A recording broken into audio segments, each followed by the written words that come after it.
لله رب العالمين والصلاة والسلام على آخر الأنبياء والمرسلين نبينا محمد بن عبد الله وعلى آله وصحبه أجمعين أما بعد.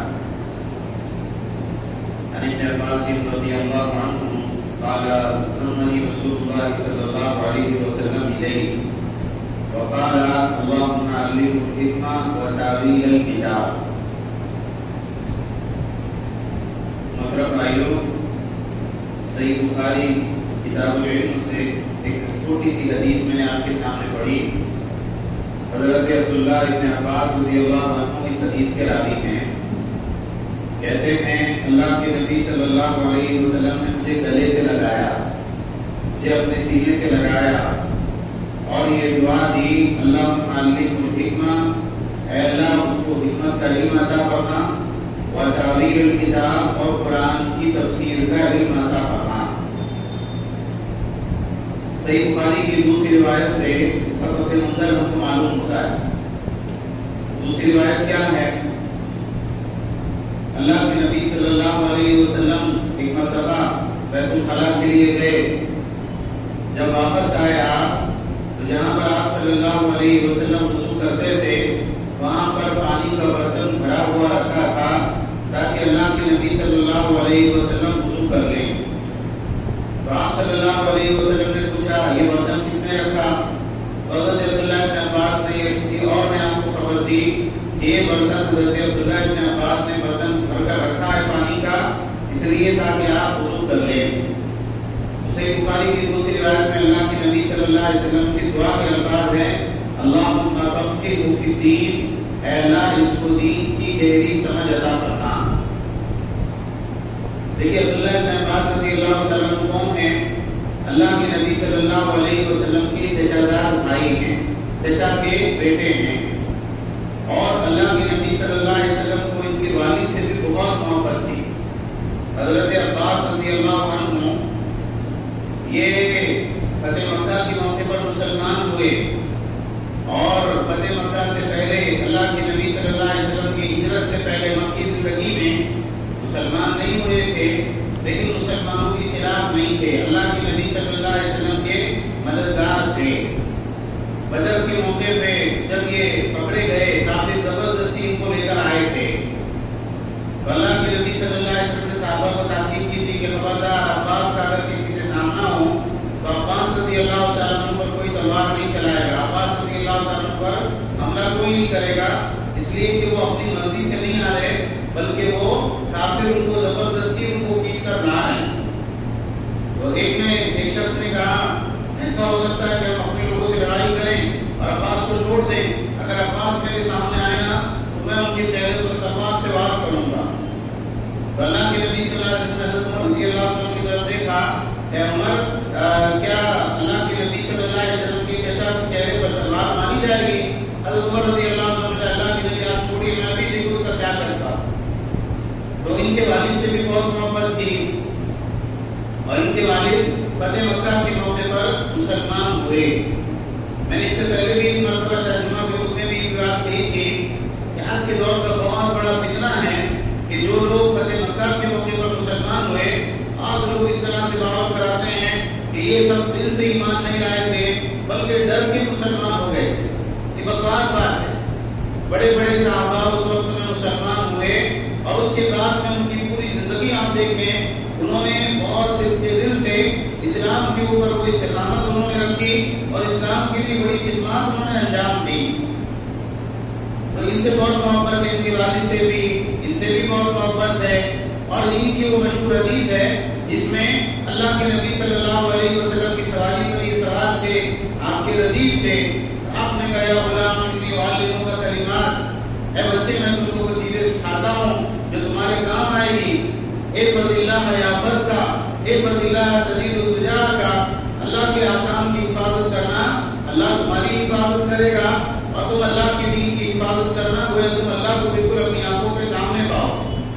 اذا سألت فاسأل اللہ واذا استعنت فاستعن باللہ. جب بھی مانگنا تو اللہ ہی سے مانگنا، جب بھی مدد کی ضرورت ہو تو اللہ ہی سے مدد طلب کرنا. تو اللہ کے نبی صلی اللہ علیہ وسلم کے ساتھ ساتھ رہتے تھے. ایک مرتبہ اللہ کے نبی صلی اللہ علیہ وسلم کی گھر میں بھی رات گزاری تھی کہ دیکھیں اللہ کے نبی رات میں کیا عبادت کرتے ہیں. تو ایک ہی تکیے کے اوپر اللہ کے نبی صلی اللہ علیہ وسلم کے ساتھ سوئے، اور پھر اس کے بعد میں صبح میں جب آپ تہجد کی نماز کے لیے اٹھے تو یہ بھی اٹھ کر اللہ کے نبی صلی اللہ علیہ وسلم کے ساتھ شامل ہو گئے. تو ان کی جو زندگی تھی، اللہ کے نبی صلی اللہ علیہ وسلم کی خدمت، آپ سے علم حاصل کرنا، آپ کے آگے پیچھے رہنا، آپ کے ساتھ ساتھ رہنا، یہ حضرت عبداللہ بن عباس رضی اللہ عنہ کا معمول تھا. اب یہ ہوا کہ جب انہوں نے اللہ کے نبی صلی اللہ علیہ وسلم کی خدمت کی تو بہت زیادہ غور کرنے کی بات ہے کہ عام طور سے لوگ دعائیں کیا دیتے ہیں، بھائی تم بہت زندہ رہو، بہت لمبی عمر ملے، بہت پیسہ ملے، بہت مالدار ہو جاؤ، اچھی بیوی ملے، ہے نا. اس طرح کی دعائیں عام طور سے بڑے اپنے بچوں کو دیتے ہیں. اللہ کے نبی صلی اللہ علیہ وسلم کو ان سے بہت محبت تھی تو آپ صلی اللہ علیہ وسلم نے ان کو کیا دعا دی؟ اللہم علمہ الحکمہ، کہ اللہ ان کو حکمت کا یعنی سنت کا، حدیث کا علم سکھا، اور ان کو قرآن کی تفسیر کا علم عطا فرما، دین کی گہری سمجھ عطا فرما. یہ دعا اللہ کے نبی صلی اللہ علیہ وسلم نے حضرت عبداللہ بن عباس کو دی. دنیا کے اندر انسان بہت مالدار ہو جائے، بہت پیسہ اس کے پاس میں آ جائے، اور اس کے پاس میں آ جائے تو بہت بڑا بادشاہ بن جائے، اس سے زیادہ بہتر یہ ہے اور سب سے بڑی چیز یہ ہے کہ انسان کو اللہ تعالیٰ اس کے دین کا علم عطا فرمائے اور انسان اللہ کے دین کا خادم بنے. آپ غور کریں، اسلام میں بڑے بڑے مجاہد پیدا ہوئے، بڑے بڑے بادشاہ پیدا ہوئے جنہوں نے بہت شان سے پاٹ سے حکومت کی. افریقہ کے بادشاہ، عرب کے بادشاہ، ہندوستان میں سالوں تک اسلامی حکومت میں رہی. وہ بادشاہ اور بڑے لوگ اور مالدار لوگ اپنی زندگی گزار کے قبر کے اندر چلے گئے، اب ان کا کچھ بھی باقی نہیں. لیکن جو علماء کے دین کے خادم تھے، خود بھی قرآن حدیث پر عمل کر کے دوسروں کو قرآن حدیث سکھانے والے تھے، انہوں نے جو پڑھا پڑھایا اور دین کا جو علم عام کیا، آج بھی اس سلسلے سے لوگ جڑے ہوئے ہیں. اور جو لوگ دین کا علم حاصل کر رہے ہیں اور دین کا علم بانٹ رہے ہیں، اس کا ثواب کہیں نہ کہیں پرانے علماء کو پہنچ رہا ہے. تو بہت اچھی چیز جو انسان کو اللہ تعالیٰ عطا کرے دنیاوی اعتبار سے، اور دعاؤں کے اندر بہترین دعا جو ہے جو کسی انسان کو دی جائے، وہ بہترین دعا کیا ہے کہ اللہ اس کو قرآن اور حدیث کا عالم بنا دے. یہ سب سے بڑی دعا ہے. اب جب اللہ کے نبی صلی اللہ علیہ وسلم نے ان کو دعا دی، اور گھرانہ ان کا کیا تھا؟ اللہ کے نبی کا گھرانہ اہل بیت میں سے تھے، تو لوگ بڑا ادب اور احترام کیا کرتے تھے کہ کون ہے؟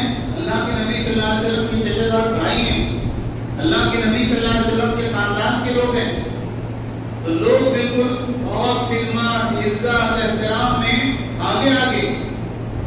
جب اللہ کے نبی صلی اللہ علیہ وسلم کی وفات ہوئی تو ایک انصاری صحابی سے ان کی دوستی تھی. انہوں نے کہا کہ اللہ کے نبی صلی اللہ علیہ وسلم کی وفات ہو گئی اور جنگوں میں بہت سے صحابہ جو قرآن حدیث کے عالم میں وہ بھی شہید ہو رہے ہیں، تو ایسا ہوتا رہا تو علم تو ضائع ہو جائے گا. چلو ہم ایسا کرتے ہیں کہ ہم قرآن حدیث کا علم حاصل کرتے ہیں. لیکن صرف دعا نہیں چلتی، دعا کے ساتھ میں عمل بھی ضروری ہے. ایک بہت بڑا انسان، دنیا کا سب سے نیک انسان آپ کو دعا دے دیا، جاؤ اللہ تعالیٰ تم کو فلاں چیز سے نوازے. تو جب تک وہ دعا اثر نہیں کرے گی، جب تک آپ خود بھی عمل کرنے کے لیے ہاتھ نہیں باندھ لیتے، خود آگے بڑھ کے اس کی کوشش اور محنت نہیں کرتے. ایک صحابی سے، وہ بھی خادم تھے اللہ کے نبی صلی اللہ علیہ وسلم کے، تو آپ نے ان سے پوچھا کہ تمہاری کوئی ضرورت ہے بتاؤ. تو انہوں نے کہا اللہ کے نبی میری یہ خواہش ہے کہ اللہ تعالیٰ جنت میں مجھے آپ کا ساتھ عطا کرے. تو آپ نے یہ نہیں کہا کہ میں دعا کروں گا اور تمہارا کام ہو گیا، بلکہ آپ صلی اللہ علیہ وسلم نے کیا کہا تھا؟ سجدوں کی کثرت سے میری مدد کرنا. اب یہ ہوا کہ انہوں نے کہا نہیں، وہ انصاری صحابی نے کہا عجیب بات کر رہے ہیں آپ، اتنے بڑے بڑے علماء موجود ہیں، صحابہ موجود ہیں، ابو بکر ہے، عمر ہے، حضرت عثمان ہے، حضرت علی ہے، فلاں اور فلاں ہے، معاذ بن جبل ہے، اور فلاں فلاں جو ہے صحابہ ہیں. ان کی موجودگی میں ہم سے مسئلہ پوچھنے کو کون آئے گا؟ ہم سے کون علم حاصل کرے گا؟ تو وہ لوگ پیچھے ہٹ گئے. انہوں نے کہا بھائی میں نہیں کرتا. لیکن یہ لگے رہے. اور ان کا علم حاصل کرنے کا انداز کیا ہوتا تھا؟ یہ دوپہر میں کسی صحابی کے مکان پر جاتے، ان کے بارے میں ان کو معلوم ہوتا کہ اللہ کے نبی نے ان کو دین کا علم سکھایا ہے، بعض حدیثیں ان کو معلوم ہیں، تو گھر کا دروازہ نہیں کھٹکھٹاتے تھے. کیوں؟ پتہ نہیں وہ سو رہے ہو، آرام کر رہے ہو، اپنی بیوی بچوں کے ساتھ میں ہو، کھانا کھا رہے ہو، تو میری وجہ سے ان کو ڈسٹرب نہیں ہونا چاہیے. چادر اوڑھ کر دروازے کے سائڈ میں بیٹھ جاتے. اور عرب ریگستان ہے، گرم ہوائیں چل رہی ہے، دوپہر کے وقت میں کپیڑے چل رہے ہیں، ریت اڑ کے آ رہی ہے کہ اپنا کمبل اپنا چادر اوڑھ کے بیٹھے ہیں. وہ گھر والے کسی اپنی ضرورت سے باہر نکلتے، دروازہ کھولتے تو دیکھتے عبداللہ ابن عباس گھر کی چوکھٹ پہ بیٹھے ہیں. تو وہ کہتے ارے آپ کیسے آئے، آپ کیسے تشریف لائے، آپ حکم کرتے میں آپ کے پاس میں حاضر ہو جاتا. تو حضرت عبداللہ رضی اللہ عنہ کہتے نہیں، میں دین کا علم حاصل کرنے والا ہوں، میں اس بات پر زیادہ حقدار ہوں کہ میں آپ کے پاس میں ہوں.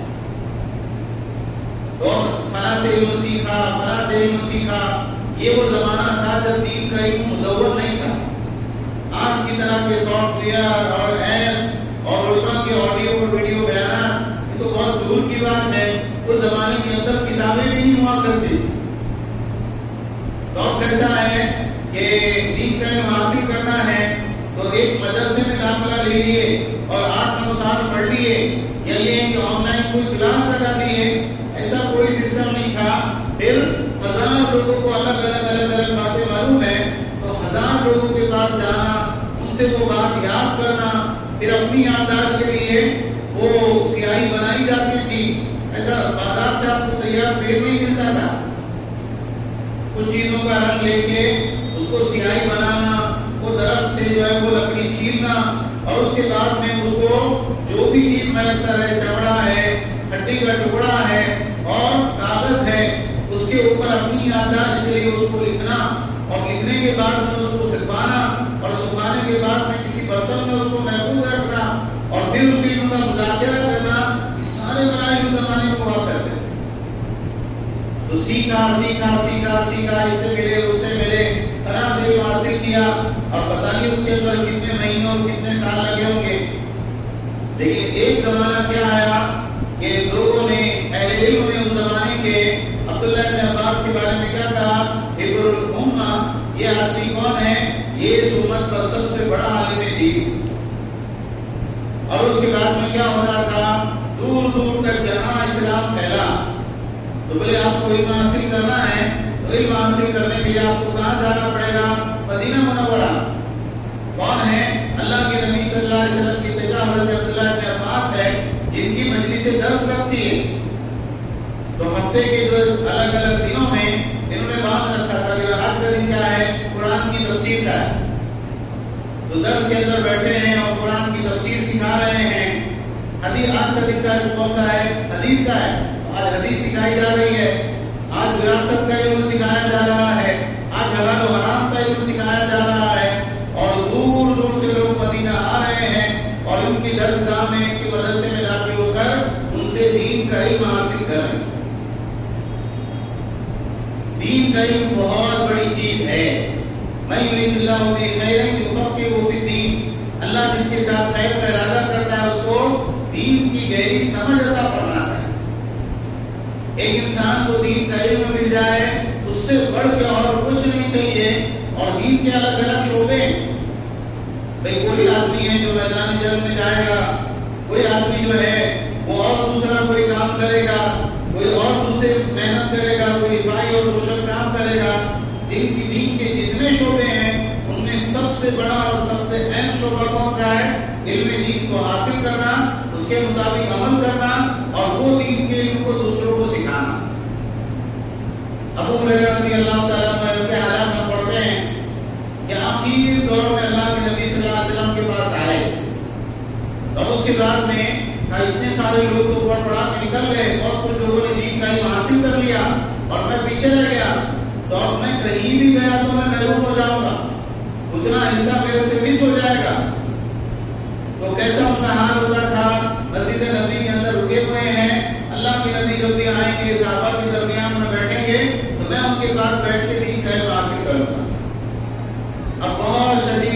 لگ رہی ہے اور بعض مرتبہ بھوک کے مارے بے ہوش ہو کے گر جا رہے ہیں، تو اس زمانے کے جو دیہاتی تھے، جیسے آج مرغی کا علاج کیا جاتا لکا سنا کے، تو اس زمانے میں پاگل پن کا علاج کیا جاتا تھا، پاگل کی گردن پہ لوگ پیر رکھ کے اس کو دباتے تھے. تو بہت سارے لوگ ان کی حالت کو دیکھ کے کیا سمجھتے تھے، شاید کوئی پاگل آدمی ہے، تو اس طرح سے آڑا دیکھا مسجد کے اندر پڑا ہے. تو دیہاتی لوگ آ کے ان کی گردن پہ پیر رکھ کے دباتے تھے، حالانکہ پاگل پن نہیں تھا بلکہ کیا تھی، بھوک تھی. اور بھوک کی وجہ کیا تھی کہ صاحب اگر میں چلا گیا باہر کو پتہ نہیں اللہ کے نبی کی کون سی بات مجھ سے چھوٹ جائے. تو وہاں رہے تھے اللہ کے نبی صلی اللہ علیہ وسلم سے باتوں کو یاد کرتے اور یاد کر کے اس کو محفوظ کرتے. تو سب سے زیادہ حدیث کس سے مروی ہے، حضرت ابو ہریرہ رضی اللہ تعالیٰ. کل حدیث ابو ہریرہ راشمار 5000 سے 100 ہفتہ تو 4. ابو ہریرہ کی حدیثیں اگر آپ گنیں تو کتنی ہیں، 5673 حدیثیں ہیں جو حضرت ابو ہریرہ رضی اللہ تعالیٰ عنہ سے مروی ہیں. تو حضرت ابو ہریرہ ہے، حضرت عبداللہ ابن عباس ہے، حضرت عبداللہ ابن عمرو ابن عاص ہیں. یہ کاغذ کا جو ہے وہ قلم وغیرہ جو بھی اس زمانے کے حساب سے ہوتا تھا لے کے اللہ کے نبی کی مجلس میں بیٹھے. اور کیا تھا کہ جیسے اللہ کے نبی صلی اللہ علیہ وسلم کوئی بات کریں فوراً اس کو کاغذ پہ لکھ لیتے. تو بعض لوگوں نے کہا اللہ کے نبی صلی اللہ علیہ وسلم بھی انسان ہے، کبھی آپ غصے میں ہوتے ہیں، کبھی آپ ایک مذاق کے موڈ میں ہوتے ہیں، تو ہر بات لکھنے کی نہیں ہوتی. انہوں نے لکھنا چھوڑ دیا. اللہ کے نبی صلی اللہ علیہ وسلم نے کہا کہ تم نے لکھنا کیوں چھوڑ دیا، اللہ کے نبی لوگ ایسی ایسی بات کہہ رہے ہیں. تو اللہ کے نبی صلی اللہ علیہ وسلم کا لکھو، اس ذات کی قسم جس کے ہاتھ میں میری جان ہے، اس منہ سے حق کے سوا کوئی بات نہیں کرتا. اور بعد میں ابو ہریرہ رضی اللہ تعالیٰ عنہ نے بھی لکھنا شروع کیا تھا جو حدیثیں ان کو یاد تھی. یہاں تک کہ ایک صاحب آئے، انہوں نے کہا آپ نے بڑا حدیث سنائی تھی. وہ گئے اپنے کتب خانے میں، انہوں نے چھانا اور کاغذ کو نکال کے دکھایا کہ یہ حدیث تھی. تو اس زمانے میں علماء نے صحبتیں برداشت کی. اس کے بعد میں کیا ہوا، وہاں سے صحابہ دور دور تک پھیل گئے اسلام کی تبلیغ کے لیے. کوئی فلاں ملک میں، کوئی فلاں ملک میں، کوئی فلاں ملک میں. اب مدرسے کا طالب علم ہے، دین کا علم حاصل کرنے والا ہے، تو پہلے تو مدینہ میں مل جائے، مکہ میں مل جائے علماء، لیکن اب وہ دور دور تک پھیل گئے. تو لوگ نکلے دین کا علم حاصل کرنے کے لیے، اور کس حالت میں نکلے، بعض مرتبہ کھانے کے لیے کھانا نہیں، بعض مرتبہ بیمار ہو گئے، علاج کا کوئی سامان موجود نہیں. امام بخاری رحمۃ اللہ علیہ مجلس میں آتے تھے، آتے آتے انہوں نے آنا چھوڑ دیا. تو کچھ لوگ گھر پہ تحقیق کرنے کے لیے گئے کہ کیا ہوا، کا قرض ختم ہو گیا تھا.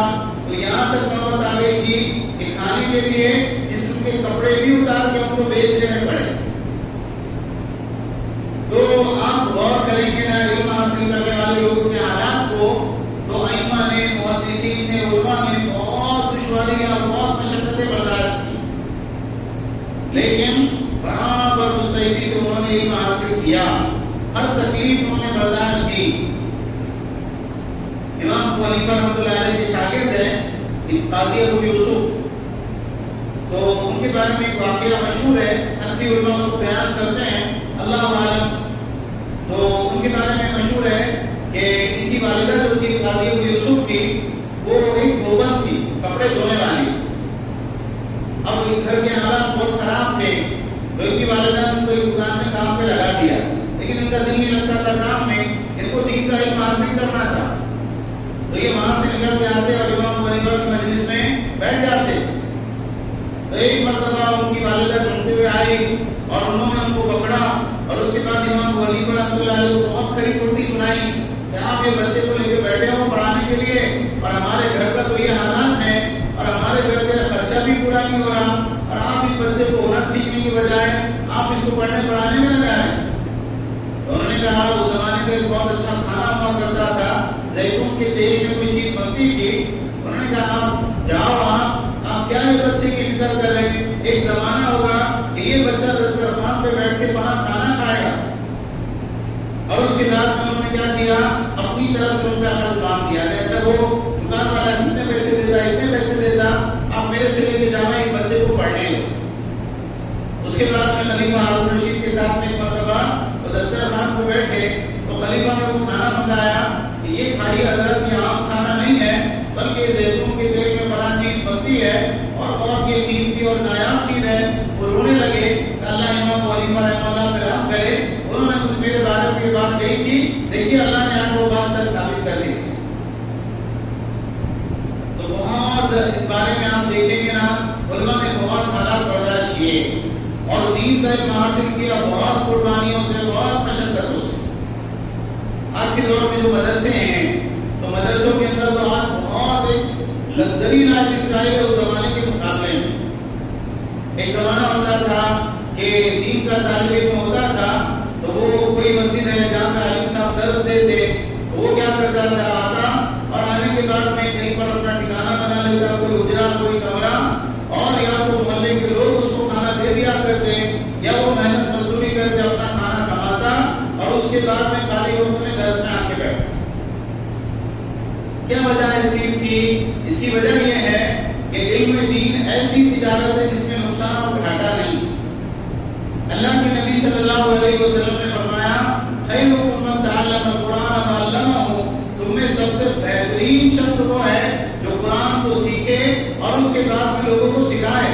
اللہ کے نبی نے سب سے بہترین انسان اس کو قرار دیا۔ اللہ کے نبی صلی اللہ علیہ وسلم نے فرمایا نزل اللہ عمران سمیع مقالتی، اللہ تعالیٰ اس انسان کے چہرے کو خوش و خرم رکھے کہ جو ہماری بات کو سنے، اچھی طرح سے اس کو محفوظ رکھے اور اس کے بعد میں دوسرے انسان تک وہ بات پہنچائے، اس لیے کہ بعض مرتبہ بعد میں سننے والے وہ زیادہ اس بات کو سمجھنے والے ہوتے ہیں۔ تو انسان کو کیا کرنا چاہیے؟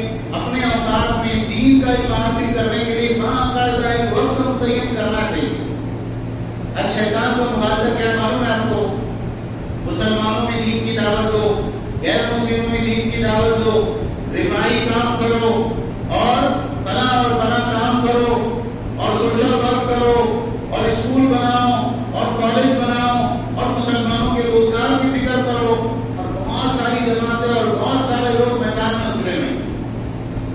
لیکن اکثریت دین کا کام کرنے والے اشخاص کے اگر آپ دیکھیں گے تو آپ کو یہ چیز ملے گا کہ نہ وہ علم حاصل کرنے کے بعد میدان میں آئے، علم حاصل انہوں نے نہیں کیا، اور علم حاصل کرنے میں شیطان نے ان کو کوئی دلچسپی بھی باقی نہیں رہنے دی۔ لیکن کیا سیکھنا اور کیا علم حاصل کرنا اور کیا کتاب پڑھنا اور قرآن کی تفسیر پڑھنا اور حدیث کا علم حاصل کرنا، اپنے کو دین کا کام کرنے کا۔ تو دین کا کام کرنے والے کیا کر رہے؟ مسلمانوں میں شرک پھیلا رہے، بدعات پھیلا رہے، نئے نئے عقیدے پیدا کر رہے، تکفیری ذہن پیدا کر رہے، مسلمان بادشاہوں کو گالیاں دے رہے، مسلمان ملکوں کو گالیاں دے رہے، اور کون ہے؟ دین کا کام کرنے والے۔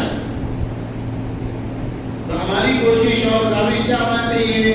ہم دین کا کام ضرور کریں گے، لیکن دین کے حلقے میں بیٹھنا، علم کی مجلس میں بیٹھنا اور بیٹھ کر سنجیدگی سے قرآن حدیث کی بات سننا، یہ بھی دین کا کام ہے۔ یہ دین کے کام کی پہلی سیڑھی ہے۔ عبداللہ بن مبارک رحمہ اللہ سے کسی نے پوچھا کہ یہ آپ کے شاگرد بیٹھ کے حدیث پڑھ رہے، یہ دین کا کام کب کریں گے؟ انہوں نے کہا بیوقوف آدمی ہے، دین کا ہی کام کر رہے۔ تو ہم کو دین کا علم حاصل کرنا ہے، علماء کی مجلسوں میں بیٹھنا ہے اور اپنے شوق اور اپنی رغبت ایسی بنائی۔ انسان جس کی نیت کرتا ہے نا، انما الاعمال بالنیات، اعمال کا دار و مدار نیتوں پر ہوتا ہے۔ انسان دل میں ایک بات ٹھان لے کہ اس کو دین کا علم حاصل کرنا ہے، عالم دین بننا ہے، داعی بننا ہے، تو جب انسان سچے دل کے ساتھ کسی کام کی نیت کرتا ہے نا، اللہ وہ چیز اس کے لیے آسان کر دیتا ہے۔ تو اپنی جو صبح سے لے کے شام تک مشغلے ہیں، جو مصروفیات ہیں، اس میں وقت نکالیں، علماء سے سیکھیں کہ بھئی طلب علم کی کیا تدریج ہے، کیا اس کی ترتیب ہے، کیسے ہم کو کرنا ہے، اور پھر اس کے مطابق ایک نیت طے کر کے یہ بھئی دین کا علم حاصل کرنا ہے اور اس کو عام کرنا